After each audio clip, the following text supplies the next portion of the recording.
Unit 8, Astronomy. We finally made it to the last unit of the year. Save the best for last. Now in this unit, we're going to have lots of interactive hyperlinks out to the internet, lots of little video clips, YouTube clips, applets, Java applets. So these online videos you're going to see are going to be like a shortened version of what you'd get in the real classroom. So you'll miss out on it if you're not here, but at least you have something if you're absent to catch up.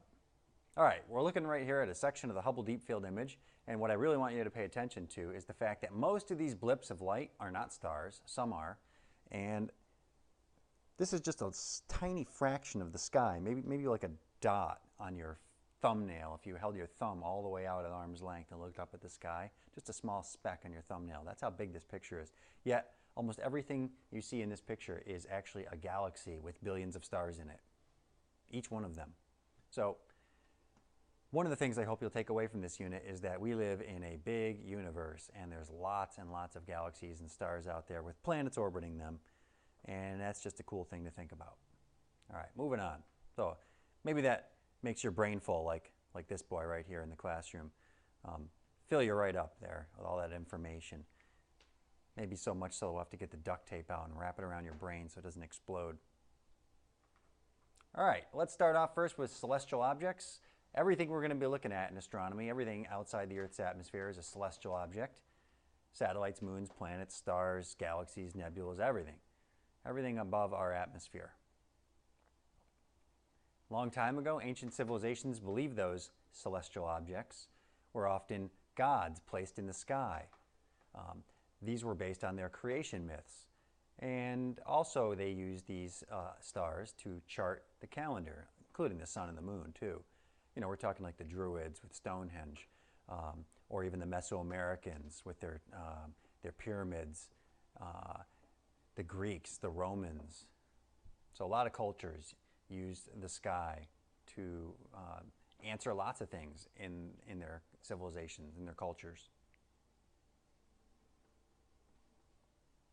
All right, when we talk about the universe, we're pretty much talking about everything, all space, matter, and energy in existence.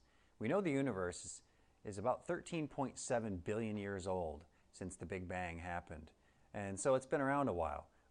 Compared to our solar system 4.6 billion years old, so it's about 3 times older roughly compared to our solar system. And once again, another section of the Hubble Deep Field image here. Most of those smudges of light you see are galaxies, not stars. And one neat thing about this picture is you get a lot of 3D effect if you know what you're looking at. The things with these little astrolines, that's an effect of the telescope taking the picture. But these things are close up. They're in our own galaxy.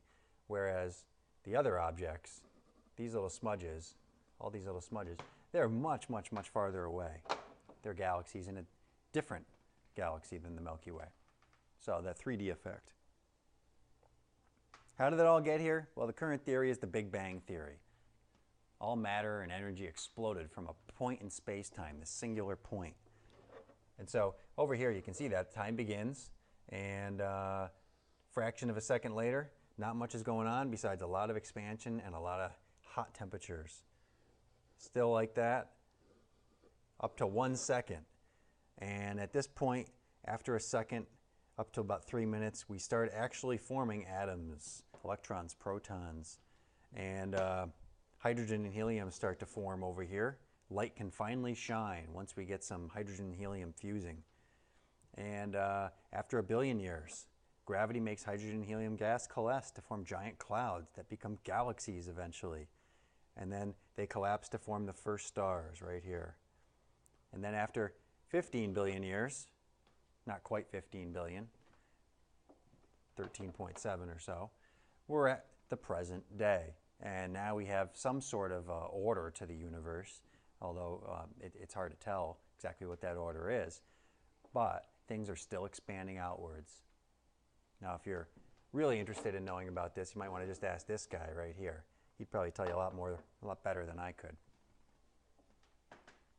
All right, evidence for the Big Bang. There's some really good evidence that this has occurred, and the first has to do with expansion. When there's an explosion, things expand outwards. And one of the ways we can determine that expansion and how fast it's occurring is with a device called a spectroscope, which we're going to be using in lab class. Spectroscopes look at light, and they can actually tell us when we look at a star about what elements are in the star. And those elements, let's just pick some lines right here. These two black lines right here represent an element in a star. Let's just say it's hydrogen. And that particular star has other elements too, these over here. And sometimes there's a whole bunch that match up to just be one element. But the point is, when you look at a star or something that's a light source with that hydrogen that's not moving, these lines will always match up.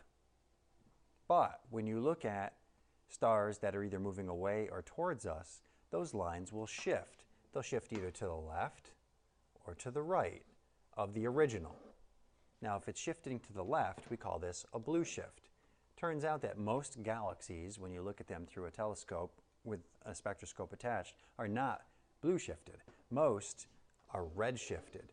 Most are shifted to the right. And you can see these same two lines are the same two lines over here, but now they're to the right side of the ones above it. And the reason why this happens has to do with expansion. Let's take a look. So redshift. Here's the star, it's moving away. Here's the observer with their giant telescope with a spectroscope attached. And as those light rays from the star emanate from the star itself, they travel. I should use a marker that actually matches here. Let's get smart. They travel through space and reach our eyes looking through the telescope. But because the star is moving away, it's actually shifting the frequency of this light. It's stretching the wavelength out, if you want to think of it that way. And that's why it's called a redshift, because red color has a longer wavelength. Now, if the star was moving towards Earth, which most aren't, most galaxies aren't, it would actually compress and shorten the wavelength of the visible light reaching Earth, and that would create a blue shift, because blue has a shorter wavelength than red. It's on the opposite end of the visible spectrum. So that's why they call it redshift and blue shift. And just remember, most galaxies are redshifted. That means the universe is all expanding away from everything else. This was first discovered by Sir Edwin Hubble, which is why we named the Hubble Space Telescope after him, because it was such an important discovery. And this all has to do with the Doppler effect, which you probably heard about in 8th grade science, with sound, how the pitch of sound changes when something passes by you. And the red light, just to reinforce what we said, the longer end of the spectrum is in the red side, and the shorter end of the wavelengths is on the blue side. And you already learned that back in Unit 7. And once again, last time, restate it. If an object, like here's a star giving off light, and that star is not moving relative to us, that would be us, there's no movement, not away, not towards, then we would not see any shift whatsoever, no shift in our spectral lines. They would stay the same as looking at that same light source in a laboratory setting. But if a star is approaching us, that means moving towards us in this direction, this star is moving towards us, you can see how it's compressing the light waves, and there's us. And so it blue shifts it. Frequency gets shorter.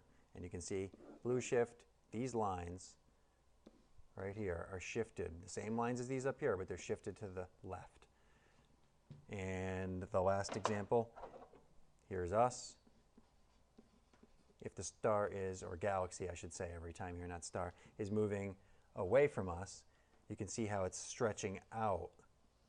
You want to think of it that way at least, the waves of light, and that is redshifting us because the red has the longer wavelength. And so these lines, same as these up here, but now they're shifted to the right. So it's a red shift. Most galaxies are redshifted. Okay, second piece of evidence. This is a different piece of evidence that was actually discovered by accident. It's called cosmic background radiation. And back in the 60s, this was first discovered. like I said, by accident. And this energy in the microwave spectrum exists everywhere in space, and it's the leftover remnants from the Big Bang. It was first discovered by Arno Penzias and Robert Wilson in an accidental discovery using that giant radio telescope behind them there.